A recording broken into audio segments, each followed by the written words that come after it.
Thank you, Dr. Fine, for kicking off this second module of the PQAO training with that big picture perspective of the importance of a thorough and well-documented data management process. As we've seen from the infographic, there's many moving parts to the data management process, and each of those parts can introduce its own unique challenges. But we believe that through a training like this, that if we can have consistency of training and practices, that we can address those to the best extent possible, both now and in the future. I'm Patrick Rainey, and I'm the manager of the Quality Management section at the Air Resources Board.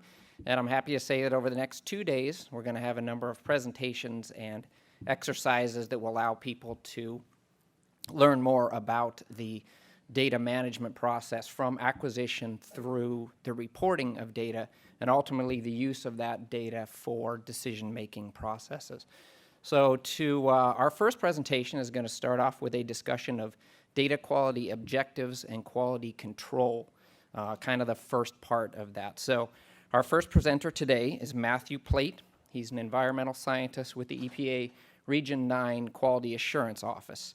And Matthew's presentation is titled, "Where Did All That QC Stuff Come From Anyway? An Introduction to Quality Control and Standardization." Please welcome Matthew Plate. Good morning. Where is my flipper? Okay. So I'm going to talk a little bit about quality control, and I'm kind of going to take a little bit of a step back to where the process starts. And the reason why I'm going to do that is I think that we all need to take some ownership of data, and obviously, you know, if you're at a site, you need to have some ownership of data, but it's hard to have ownership of data if you don't know what's EPA and what's ARB, you know, what's Phil, the data user, doing with that data. And so we want to talk a little bit about that, and I'll use PM 2.5 as an example through much of my talk. So again, I go a little bit through history. I'm going to talk about our data quality objectives process and how that converts to quality control and standardization. So with a show of hands here, how many people were working in the air monitoring field in 1998 when PM 2.5 came out? So there's a fair number of you. So to ask you a question about that, you know, what did you think of PM 2.5 when it came out? Anyone have any thoughts on PM 2.5? Reggie?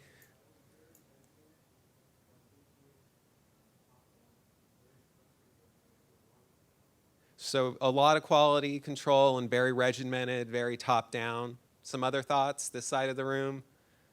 Come on, guys. The hard room.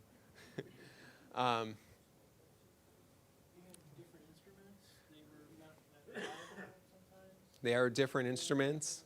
Things may not have been reliable. It was very complicated. So EPA had a really big challenge with PM 2.5. You know, we were pressured to put a standard in place relatively quickly, which was new for us. And we also, you know, we were under threat of litigation from both sides, from industry trying to throw out our standard and throw out our monitoring, as well as from environmental groups trying to tell us that we needed to do monitoring. So this is just an example of some of what was happening. This is from the mid-90s. You know, there's articles you can see talking about the lawsuits we were under. We were under a lot of pressure. But there was also a lot of evidence that PM 2.5 was a problem. So if you look at this, you can see this is a graph, you know, just for Boston metropolitan area of how many deaths there are and how it goes up is you know, linear relationship with PM 2.5. Now, does PM 2.5 cause all those excess deaths? Maybe not, but it's helping, you know, that process along. So when you look at it from a health consequences, there was quite a large need for the standard. But at the same time, you know, it had a lot of impacts. You know, Phil is right, many billions of dollars worth of impact on industry to try to implement these standards, and a lot of inconvenience for people as well. So what were some of our other challenges here? Does anyone remembers the picture? I have a picture on the side. Anyone remember those monitors? You know, raise your hand. Yeah, Andersons. Those are dicots. That is how we used to measure PM 2.5 before the PM 2.5 standard came into place. Does anyone know about the instruments we had in place? Anyone have any experience with dicots? Do you think they were very accurate? No. EPA had been burned on PM 2.5 and PM 10. Some of the instruments were not very accurate. Some of the instruments were actually giving us slightly different data. And we knew we were going to get sued in this program, and we knew that we could not, tolerate that. So we had to think about what new instrumentation to put in place. We also needed to think about whether our reference method was going to be a continuous monitor or it was going to be a filter-based monitor. And that was a big piece of a big debate in EPA is can we put in place a continuous or a filter-based? What's going to work the best? And of course, we needed defensible data. So, probably everyone knows our reference method for PM 2.5 is filter-based. How many people think that we should have put a continuous reference method in place? Raise your hands. So I think, we thought that at EPA. We wanted to have a continuous method because then we can report real-time data to the public, and we have data with a little more utility. None of the continuous methods at the time were ready for prime time. None of them could be put in place as a reference method. We were stuck with the filter-based method. So what did EPA do to make sure our data was defensible? So at the time that PM 2.5 was coming out, EPA's QA program was getting pretty mature, and we had used our data quality objectives process, which is based on the scientific method, to do planning for environmental monitoring. And so I have a little graph here of what the scientific method is, but it's basically a systematic way to plan out what your decisions in quality control are going to be so that you're not blindsided after the fact. And so this is EPA's 7-step DQO process. Identify the problem, decisions, all your inputs, crank that all together, come out with a monitoring strategy.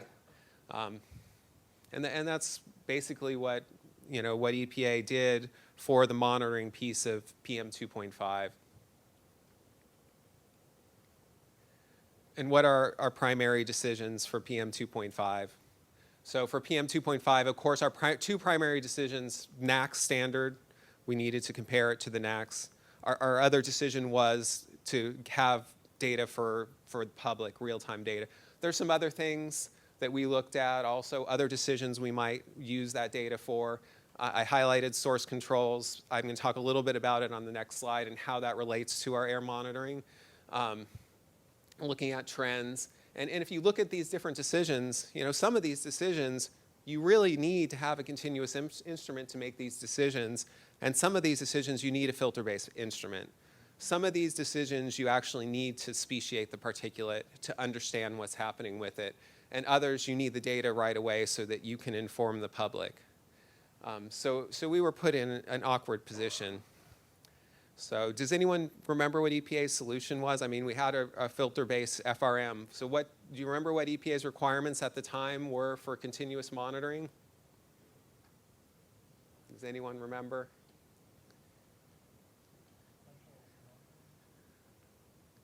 So I heard something over here, but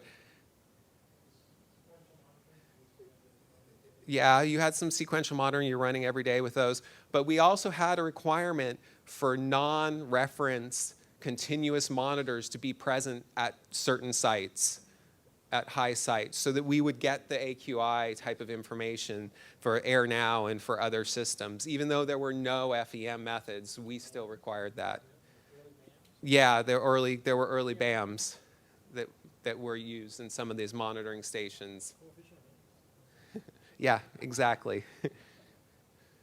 Some optical methods also could be used. So this is how we kind of tie things together too. So for source testing, at the time that we're putting out the PM 2.5 standard, we're also looking at what we're going to do to control PM 2.5 and what our other decisions are going to be. So at that time, there was a research group out of Caltech.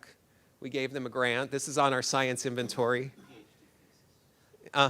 There's a, and they're working on looking at particulate and giving us information on how we potentially can be regulating PM 2.5. You know, one of the interesting articles we got out of this has to do with a gentleman, PM Fine, who put out an article on our presentation on fireplace combustion of woods. And you know now, and I certainly know, the first 2 weeks in January, we had no burn days for 2 weeks. We couldn't burn in our fireplaces. And this is the research that helped put that together and put together those controls of particulate.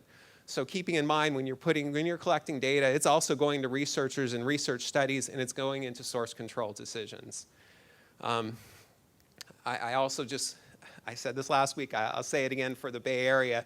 You know, I appreciate having the no burn days for spare the air days, because then nobody can burn. In the summertime for ozone, you know what they do to us? They say, we advise you not to mow your lawn and don't drive. And that's just really great for me, because my neighbors know I work for EPA, and if I go out and try to mow my lawn in the summer, they're all pointing their fingers at me. So I really, thank Bay Area for that implementation. Last summer wasn't bad because there were no water days too, so everything was brown, which is good. Then I can let things go brown. I also live in a neighborhood where I've had neighbors threaten me, say, if you let your lawn go brown, we're pulling our hose over and watering it for you. So the data quality objectives process, it works backwards. So when I collect data, what do I want to do? I want to buy one of these fancy sensors, and I just want to go collect the data and think about how I'm going to use it later. It's just nice to have that information. And that's not what we do in the data quality objectives process. In data quality objectives process, we want to think about what our decisions and our potential decisions are first, and then think about what errors are tolerable in the decision. Can we make a mistake and still be comfortable with our decisions? And then I put this little graphic here just to have the Dutch proverb, apples and pears are not comparable. So there's different data sets that aren't comparable. Continuous and filter-based data are not the same type of data set. You get different information from those. Filter-based, you still have a physical sample. You can go and reanalyze, you can speciate later. So you need to think about that. So what is our tolerance for data? And this is really the basis of where all our quality control comes from, and our need for quality control. For EPA, for most of our programs, we want to make the correct decision 95% of the time. We don't need to make the correct decision 100% of the time. So we usually can't afford to make the correct decision 100% of the time. So we go look at 95% error. We also look at measurement error, which is the QA, QC. It's what you deal with on day-to-day, is how much error is there in your actual measurement. And most of our error programs, it's 7 to 15%. For some of our toxics monitoring programs, we can tolerate 50, 60, 70% error in our decisions. And the reason for that, because the methods are no more accurate than that. That's as accurate as we can get with our measurement methods. So we have to tell the decision maker, hey, you have a lot of error in that decision. We always want to err on the side of protecting public health. So when we do our analysis of data, so I'm gonna pull up an analysis in a minute. DQOs are supported by statistical planning. And for PM 2.5, I have the example here, 10% was the measurement error that was built into PM 2.5. And here I have a scary graph. This is our ozone DQO process. It's a little bit simpler than the PM 2.5 process, and it all fits on one graph really nicely. So I went ahead and used that. The key message to this graph is to say, when you're making a decision, it's the old ozone 8-hour standard, so it's 0.08, which was really 0.085 because of EPA's truncation, rounding, crazy rules. So at 0.085, what does that data mean? It means that with 95% certainty, we think, we're above. If our data is saying that we're above the standard, potentially we could be above 0.097. So even though we're just at the standard and we're achieving the standard, it actually could be, 10, 15% higher. And the graph, you can see the tails are actually the 95% uncertainty, and the width of this, what we call the gray zone, has to do with the measurement error. And I don't think you need to remember that, although if you really want to get into this for PM 2.5, we have a DQO tool that's available, and you can actually use this for planning. So if you were doing a special project and you wanted to plan to have data that was more or less of more or less quality than the regular NAAC standard, you could work on this and figure out what QA, QC, and what sampling frequency you need to achieve. But you can actually use your plug-in data from a monitoring site and see if you're meeting the DQO using this tool. Yeah, and of course, I'm not giving this out to industry, so I could give this out to industry and they could start plugging in some of Phil's sites, and we don't know what would happen. It may be that one point is going to throw us out. So, can we establish a statistical DQO? There's some questions about statistics. As you know, in any data set, when you see data, if you're working with data, data is not evenly distributed. So you can have a really high value and a really low value, and you don't have this nice Gaussian distribution. We need to establish something statistical. But for QC part of our data, since we're taking differences of numbers, from a statistical standpoint, differences are usually regularly distributed. So we can use those differences to put together some statistical analyses. I would just say, our temporal and spatial analyses don't work so well for this, and this is where we have what EPA would call vulnerabilities in the data. And this is where people can say, hey, you needed to put that near roadway site in because you don't know about the spatial distribution of your data. So once we've got our data, overall quality control, we need to crank that down into the pieces of data or the components of data quality. And EPA calls those method quality objectives.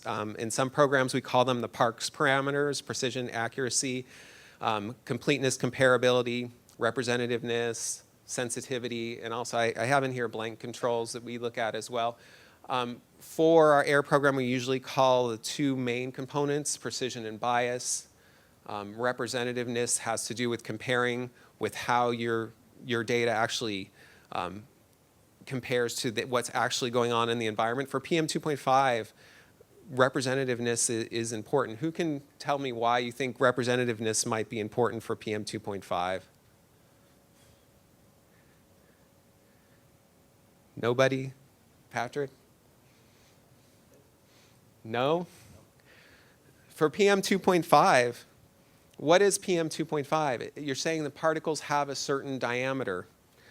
You're also saying the particles have a certain volatility. So if I go and collect something on a filter and that's my reference method, and I have a cut point and that cut point isn't quite right, or that cut point represents something a little bit different than another method, you might not be collecting something that's representative of what's impacting people's health. And what do I mean by that? So for PM 2.5, we're really worried about those particles that are getting really deep into people's lungs. Well, does the cut point on a PM 2.5 sampler really represent what's getting into people's lungs? We know it does to a certain extent, but maybe not completely. And how does it represent the particles that are harmful? Well, there could be semi-volatile particles. You pull air through for 24 hours, and then you let the sample sit there for a week before you send it to the lab. You may actually not have data that's representative in that case. So those are things we care about. That's another reason why having continuous methods are good, but having continuous methods that have to compare to a filter-based method becomes really complicated. So just for precision and bias, this is just a little graph. Probably everyone's seen something like this, but data that are distributed well are going to be right around 0% difference, nice tails on it. You have a low bias, you're going to see that change low. High bias, you're going to see it change high. Precision, low precision, you're going to see that data spread out a bit. And then you can have precision and bias at the same time. And the reason why I pulled that slide up, just because we need to think about when we're developing a method and when we're using our data, how we're controlling bias and how we're controlling precision. So generally how EPA did that, how we got a good method for PM 2.5, we didn't use those dicot samplers that were out there. We changed to a different type of sampler when we started the PM 2.5 program. We also have a lot of very stringent QC on PM 2.5 because we want to control the bias in the method. So another thing I point down here at the bottom, and this is how we have some of these FEMs in place. Another way to control bias is to calibrate in a way that's designed to account for bias. So if you look at FEM BAMs, they have factors that are accounting for bias in their calibration from the manufacturer. So controlling precision. So without looking at my slide, who knows how the best way to control for imprecise data? Janice, how do you control for data that's imprecise? Don't look at the slide. Collect more data. And we do that for PM 2.5. When we want to have more certainty in our decisions, we sample every day, so we're collecting more data. So that's certainly how we do that. We can collect more QC data as well to help understand the bias and control for it, or the imprecision. We can always change our instruments. So here's just an example. Here are some of these cheap monitors that people have been using for years, some alcohol thermometers. And you see that there's quite a big difference, a lot of imprecision in these monitors, a lot of bias and imprecision in these monitors. So in something like this, if we wanted to decide, well, what do you think is the best measurement, you can look at the average or you can look at the median measurement.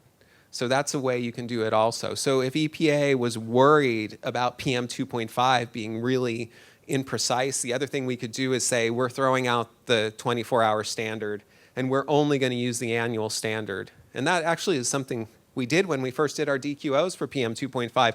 We only used the annual standard because EPA said we are not going to see any sites in the country that violate the 24-hour standard and not the annual standard. So our DQO was only for the annual standard. So it made our imprecision a lot easier to control.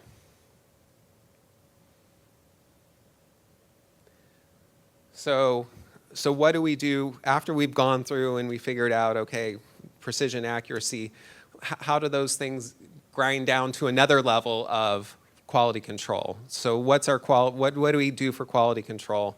So co-locations, everyone's familiar with that. Blank controls we put into place. We look at flow rate controls for particulates. We do audits, independent audits of our system. We control our sample handling processes in the field. So these are things that we do to control error in data. In analytical data, there's similar things that we're doing. Instead of co-locateds, we have duplicates and replicates. We have a lot of blank reagent controls related to that. We look at sensitivity. We look at our detection limits. There's some method-specific things. This is why you need the chemist to look at when you're doing some of the analytical work. And this is why you need to look at methods specific. You need to have people understand how methods work because there may be something specific to that method that you need a special quality control for. And we do performance evaluation samples. And just a word on standardization. We want to be able to compare our instruments to an authoritative standard.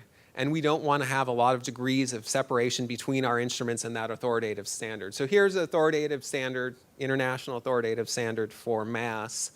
And of course, that has a bunch of copies, and somewhere at NIST, there's a copy compared to a copy that someone in the people that come and certify the balances for your lab are referenced back to these standards. But keeping in mind when you're referencing back to standards is the further separated you are from this authoritative standard, the more error there is potentially in your data.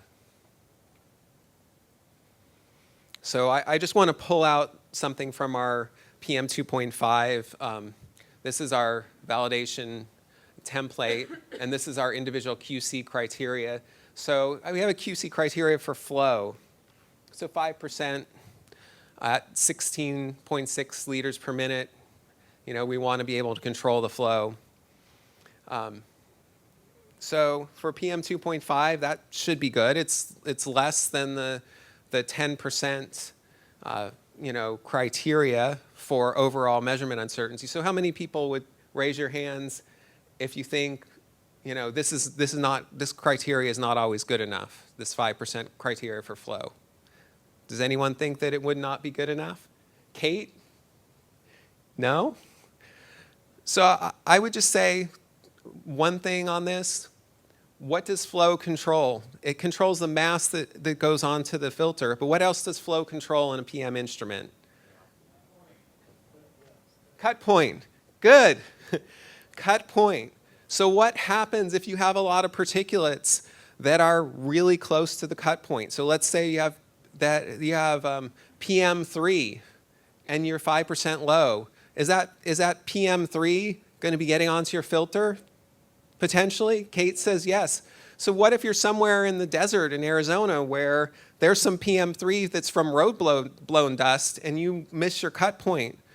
Might you have a violation of the standard that isn't justified? So those are things to worry about. This is part of taking ownership of the data and knowing your site is, is there a potential that your site may have a violation for a low flow rate because you're in an area where you're starting to have something go on with the cut point of the instrument? Probably not, but there's a potential for that to happen. So understanding what these QC criteria mean is important.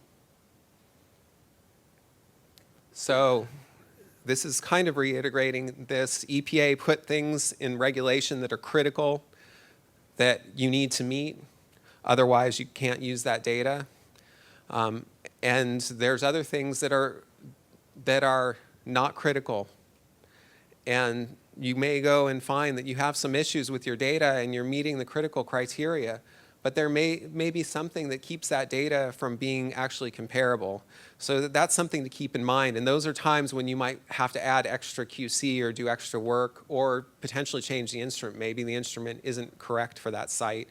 We have BGI PM 2.5 monitors we use for our audit program. And BGI did something really nice. They followed the regulation really well. And in the regulation, it says the BGI samplers are required to operate, or PM 2.5 samplers are required to operate down to a atmospheric pressure of 600 millimeters of mercury. So if you're in North Carolina, is that a problem? If you are at Mammoth Lakes, could that be a problem? Yeah. Our BGI, when there was a PM 2.5 sampler at Mammoth Lakes, we took it to Mammoth Lakes, and the flow went haywire because the pressure transducer was not set up to run below 600 millimeters of mercury. And it worked fine when we calibrated. Then a low pressure front comes through, it drops below 600, and all of a sudden, our flow goes to 20 or 25 or drops down to 7 because it doesn't know what the heck it's doing because the pressure transducer is giving it erroneous data. It's telling us the pressure is, at 1,000 or 200, and because it's not measuring correctly.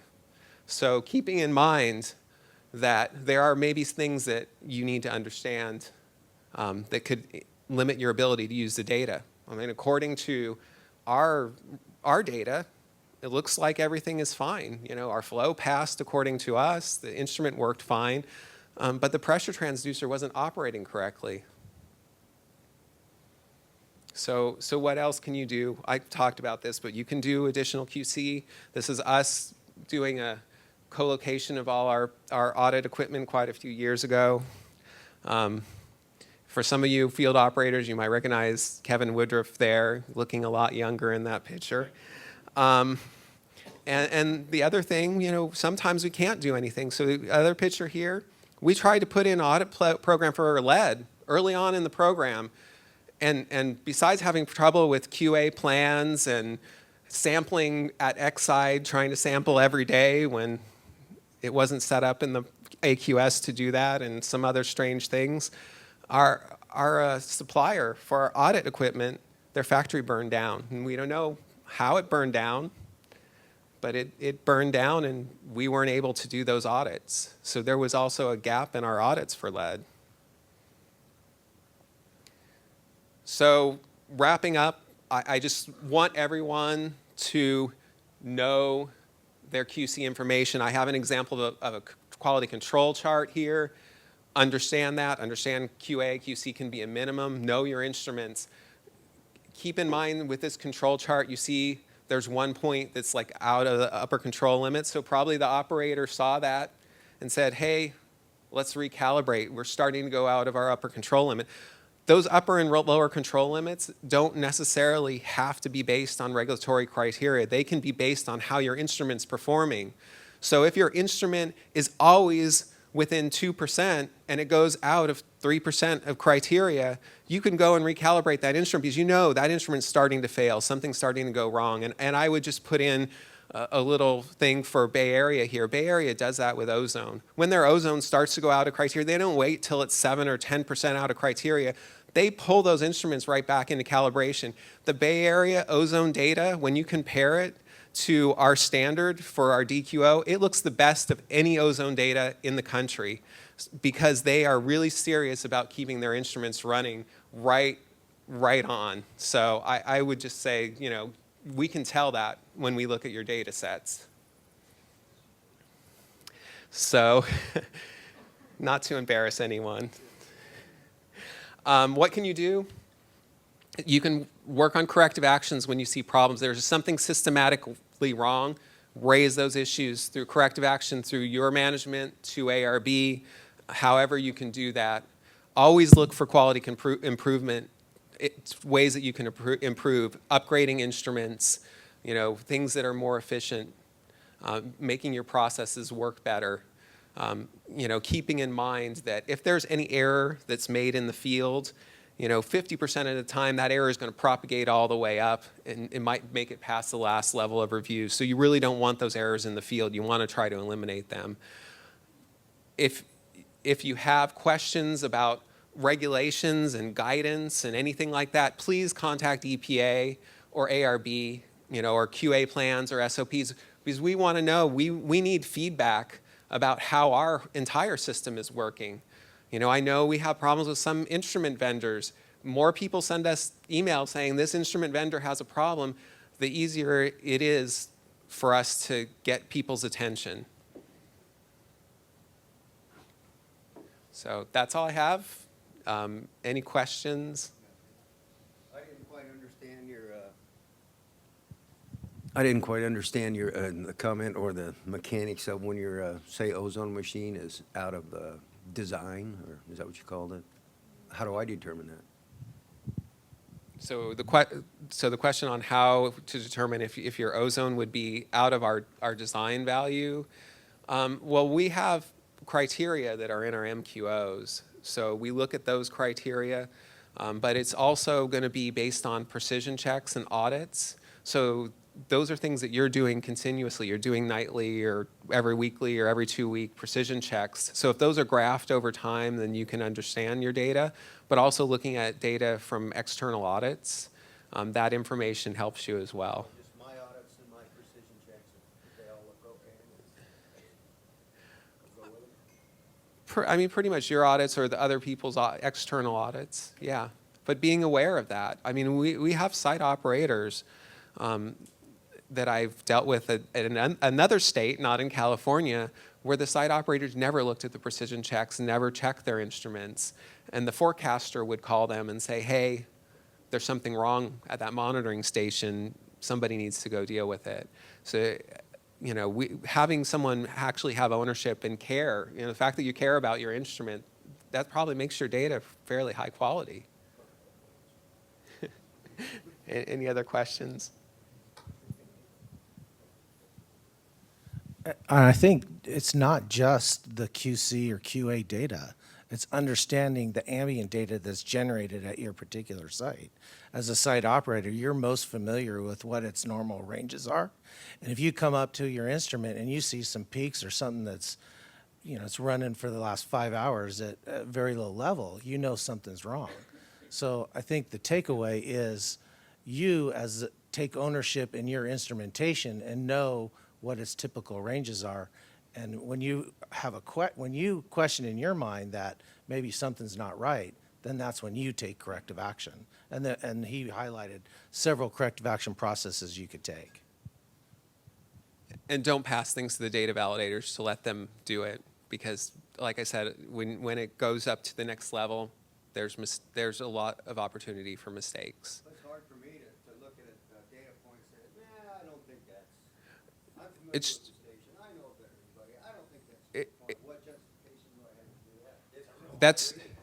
That's true. I mean, what you're saying is it's hard to justify, you know, doing something with a data point when you don't feel it's quite right. But what you can do is you can take notes in your logbook, and you can make sure that that information gets to the validator, so that it isn't the validator just looking at the high data point without any other information. It's the validator saying this is a high data point, and the station operator feels like there's something not quite right going on with this data point, so that it doesn't get passed up and lost. And it isn't that one data point that throws South Coast outside of the standard. Any other? I can give an example that might help that a little bit. I run a station that monitors CO, and typically I'd have, you know, 0.2 to 0.8 ppm of CO, and I had one evening last summer where it was, let's see, the machine runs a upper limit of 5, and I was reading 7 ppm, and that was my first flag, and I couldn't figure it out, but it sustained over several hours. And I looked back in history, and oh, well, there was a car rally that literally drove around my station of classic cars. And when I could put that together with the history, that's only something a station operator can do. Because when you're looking at the data 3 years later, that's going to be really hard to figure out. Yeah, and we'll go through this. We've got some great examples and exercises that actually are going to go into these sorts of issues. So I think that that's great. So if there's nothing else, I'm going to start introducing the next presentation. Okay? Okay. We're skipping to the SOP one. Okay. So we have 2 people here that are going to do SOP presentation and a little exercise. So Nathan Trevino from San Joaquin and Darcy Godo from the Quality Management Group at ARB are going to be up here. So thank them for their great presentation coming up.